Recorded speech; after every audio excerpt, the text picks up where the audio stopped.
She's in love with him, and she loves the fact that she loves that he don't love her.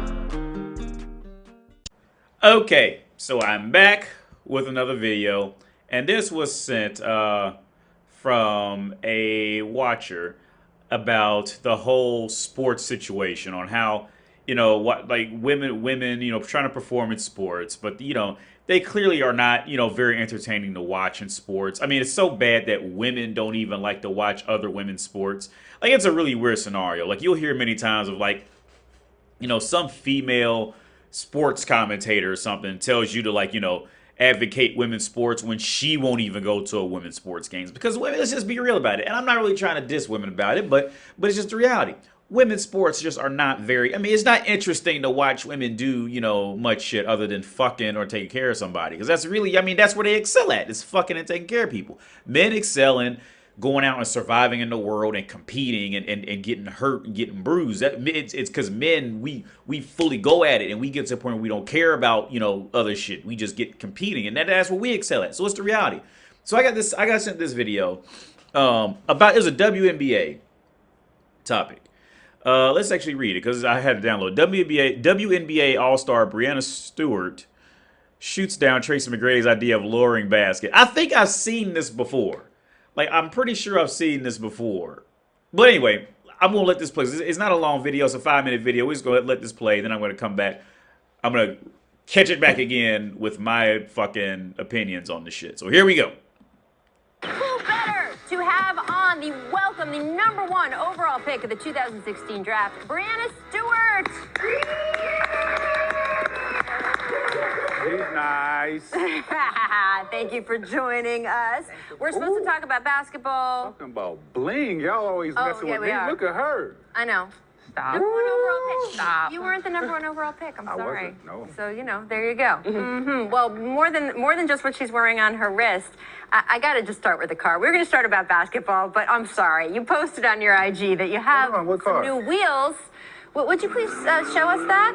Wow. Hold on. They paying like that in the WNBA? Well, they paying like that overseas. Maserati shop? Overseas, Right. You better go overseas. Right? Look at that. All right, she please tell us. gets overseas. Please tell us what you got here.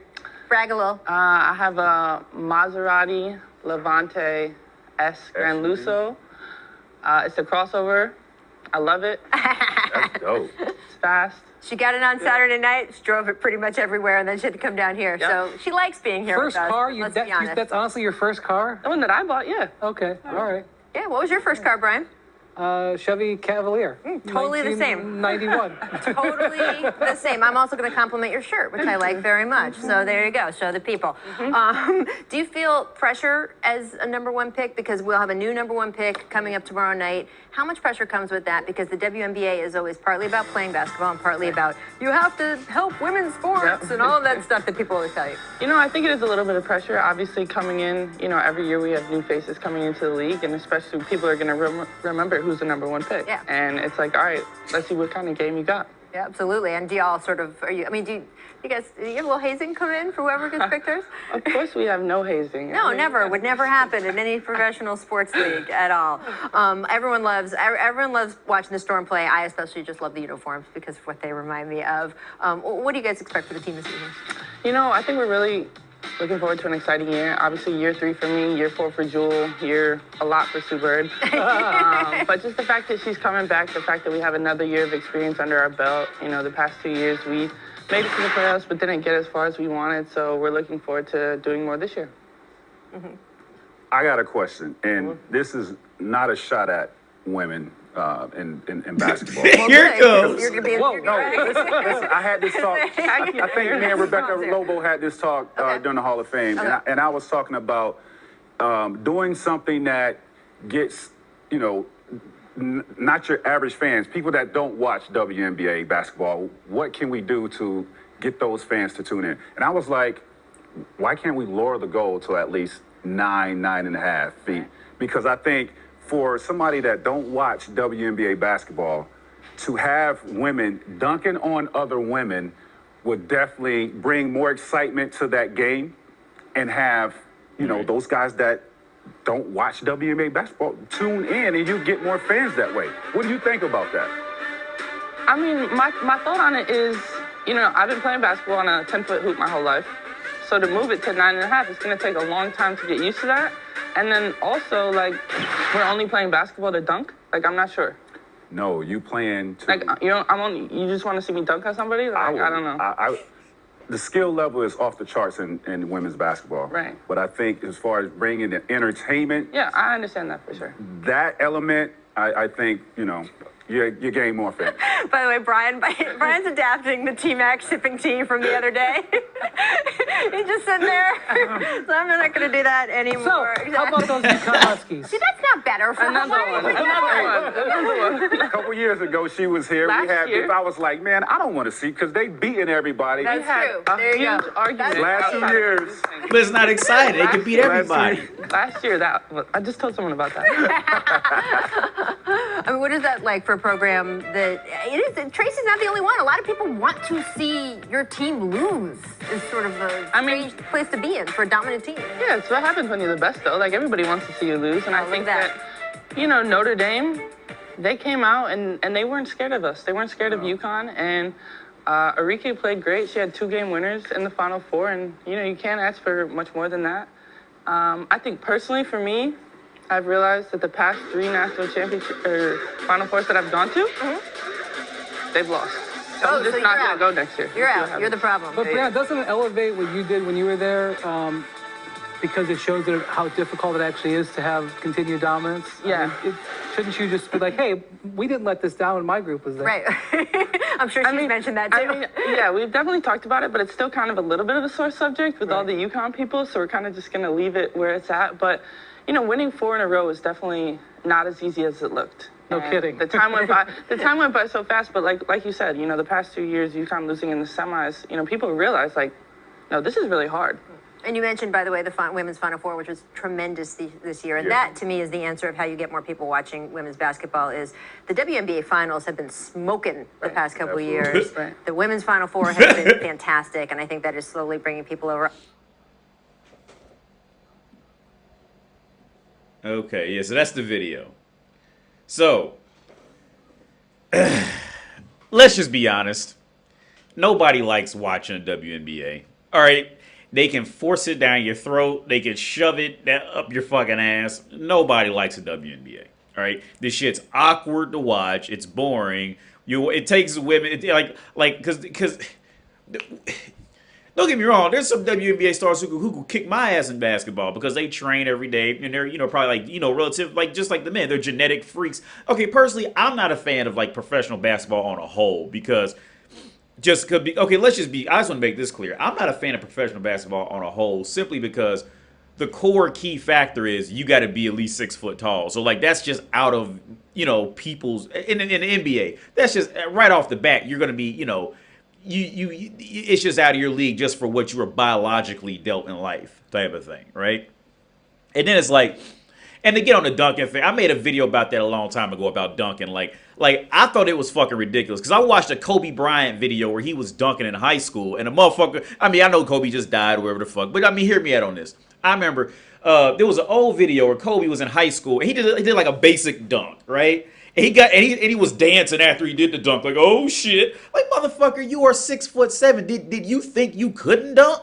Are you that fucking stupid? Like, if you're 6'7" and you just reach up, you can touch the fucking rim. So it's like, why are these motherfuckers, like, that's just my personal side, right? Like, why are these motherfuckers even being glorified, like, in the NBA? Now, if they dunk on somebody, it's always fun to watch that shit. But I mean, like, just a regular dunk, and they're already 6'7". I mean, that's like by default an automatic, you know, give me to the league. So there's no need for celebration if you know, just reach up, dunk it. Oh my God, how'd he do it? I can tell you how he do it. It's called math. Like, if you 6'7", you better be able to dunk. All right. But now, let's go back to the main topic. That was my side around the NBA, because I'm not a fan of it. I used to like the NBA when I was younger, until I really started seeing how it all played out. And then I lost a lot of interest in the NBA, simply because of, you know, those core reasons. But I'll still rather watch NBA than WNBA. I'll say that. Now, let's go back where Tracy McGrady actually got on her about lowering the hoop. have another year of experience under our belt. You know, the past 2 years we made it to the playoffs, but didn't get as far as we wanted. So we're looking forward to doing more this year. I got a question, and this is not a shot at women in basketball. Well, good, because you're going to be. No, listen, I had this talk. I think me and Rebecca Lobo had this talk during the Hall of Fame, and I was talking about doing something that gets, you know, not your average fans, people that don't watch WNBA basketball. What can we do to get those fans to tune in? And I was like, why can't we lower the goal to at least 9.5 feet? Because I think for somebody that don't watch WNBA basketball, to have women dunking on other women would definitely bring more excitement to that game, and have, you know, those guys that don't watch WNBA basketball tune in, and you get more fans that way. What do you think about that? I mean, my I agree with him, because at the core of anything, man, you have to be appealing. For what you're doing, you have to be appealing. So I agree with him. So that chance, like a bitch might dunk on another bitch this time down the court. Like if you had that shit in your head the whole time, like you'd be like, I might tune into this shit. Like it's that whole risk and reward. Like what Dave Chappelle said, talk about what's the motherfuckers that had the magical lines, not the whatever magical lines, Siegfried and Roy. Like motherfucker might get bit, I pay $30 to see that. It's kind of the same thing. Like, but see, you ain't gonna have. But see, when it comes to the WNBA, man, it's this. You're not gonna have a lot. You just aren't gonna find many women 6'9" and 6'10", and then on top of that, are they gonna be like of actual like athletic, you know, material?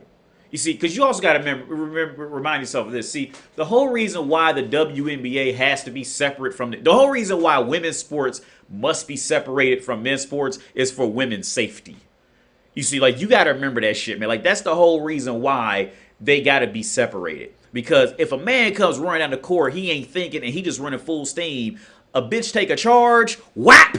She gonna wake up in the emergency room. Because she ain't ready. Because when, like, see, women think that they are ready for men physically until a man flat out does something with man strength. Not the whole, oh, I'm a male in the world, but when a man fucks around and forgets and he operates on pure man strength, and that woman feels that reinforced man strength, see, that's when it becomes a safety issue for women. You see, women do not realize, in every world, women do not realize that men are always taking it easier on them. Like, they don't realize, like a part of the male brain automatically goes, this is a bitch, I need to take a little more care and affection around her. You see what I'm saying? In a grown man's mind, it's always gonna click on. See, women are not fully aware of that shit, and they don't really see it. They don't really know. Like I say so many times before, women don't really know full reality. They just they just act and move. They don't really like think a lot into why anything is the way it is. You see, but so they're trying to. So back to the original topic, the WNBA is trying to piggyback off the NBA, right? You know, because it's trying to be, but let's be clear, the WNBA cannot compete in the NBA. They cannot compete with man in the, like, woman cannot compete with man in the same field. And when they're both equally going at it hard, equally trained, equally talented, they cannot, because a man will his testosterone will kick on and run bitches the fuck over. So they have to separate women from the men all the time. Because when a man wants something, he's just gonna dominate bitches. Whap! Gotta eat this rebound, bitch. I never felt that much power in my life. Quoted from an MMA fighter who went from male to woman and started knocking bitches out. And the bitch woke up saying that shit in the emergency room. But anyway, since WNBA is trying to piggyback off the NBA, they're trying to piggyback with everything, but they just can't do it. Like most things, whenever a woman tries to, you know, get something out of a man and she tries to keep up the same quality of work, woman just can't keep that same quality. They just can't do it. They're not built with that reinforced hunter mentality in them to go out and work through rain, sleet, hail, snow to get their fucking results in day after day. They can do it here and there, but you're not going to see it chronically. And so, with that being said, see, WNBA, like, with the dunking shit, like, bitches, they just not that athletic. You can watch them. Let's watch her move for a while. My shit was like a slideshow. I gotta fix this fucking video shit, man. It looks like a fucking slideshow. But let's watch them. Like when you just watch them, like they just don't move with the same oomph. Watch them. Have, those guys that it's a don't watch slideshow, WNBA but try to basketball, just pick it out. and you get more fans that way. What do you think about that? I mean, Like- my thought on like it they is, carry- I've been playing Oh, basketball shit. on a 10-foot hoop my whole life. So to move it to 9.5, it's going to take a long time to get used to that. Like they carry the ball, like they care about it and shit. Like when they dribble, like it's like they just move like fucking awkward as fuck, man. Like they just not built for it. And it's funny to watch this shit, man. It really is. Like I said before, man. Women's sports must be separated from men at all times because it behooves women's safety. Is a benefit because it advocates women's safety. That's why you won't see women pop up in the NFL. You won't see women pop up in it. A woman wouldn't even make the cut in the NBA. All right, let alone get signed to a team. All right, that shit just unless it be like the WNBA, it'd be a charity case. Because I mean, I'm not even gonna pull up the stats. You guys can Google on your own. WNBA, they literally have to give out free tickets because motherfuckers don't want to go to that shit. I think a while back they was giving out free tickets in America. They was giving out free tickets at Kroger's if you got prescriptions or some shit like that to go to a WNBA. Because don't nobody want to go to that shit. Bitches don't even want to go to it. They're like, ooh, I ain't got no time for that. But and it's fucked up, man. Because see, the reality of it is like women, especially Western women, like they've really backed themselves into a corner because there's so many different types of woman. You see. Because, like, now in Europe, you got enough sexy bitches to where, like, they can still get by living as women. Now, feminism is infecting Europe slowly but surely, but you still have that effect where a woman can just be, skinny, physically healthy, attractive woman and get by as a woman. Where, see, in America, American women have got so disgusting and pathetic to where, like, you got a large majority of them that are just fat. You got a large majority of them that are just dumb bitches. You got a large majority of them that are just hooked on drugs, got felonies, whatever the fuck. So... But yet they're all trying to come to this collective norm of getting more for less work. You see. So what happens is you got you got bitches like in the WNBA, they can't keep a man. That's why they got to go out and play basketball all day. And they're all about work. We want equal. But at the same time, they can't produce equal results. But then you got the little cute girl at 7-Eleven, she has no skills or traits other than smiling and hoping a guy with money will come fuck her, and she's all for that same core thing of we just want more for less work. So this is why feminism and women's rights are so fucking convoluted that in reality, like nobody fucking likes the shit, nobody cares about it, and it ends up getting pushed under the rug with modern day. Feminism. It just gets pushed under the rug and forgotten and laughed at because they just come off as complete jokes unless they're talking to, a beta bitch man who just is so desperate for pussy he'll tell a bitch whatever she wants to hear, or he genuinely that's really what it boils down to. Or he was raised by a single mother who put it in him to tell women whatever they want to hear to get out the room. It's fucking ridiculous. Yeah. That's gonna be a video today because I gotta run out, man. This is only a 20-minute long video. That's in this video. Again, thank you for everybody whoever stood by and watched me and standing with me through my banning on YouTube. I appreciate it, man. Thank you so much. I'm out of here. Have a good day.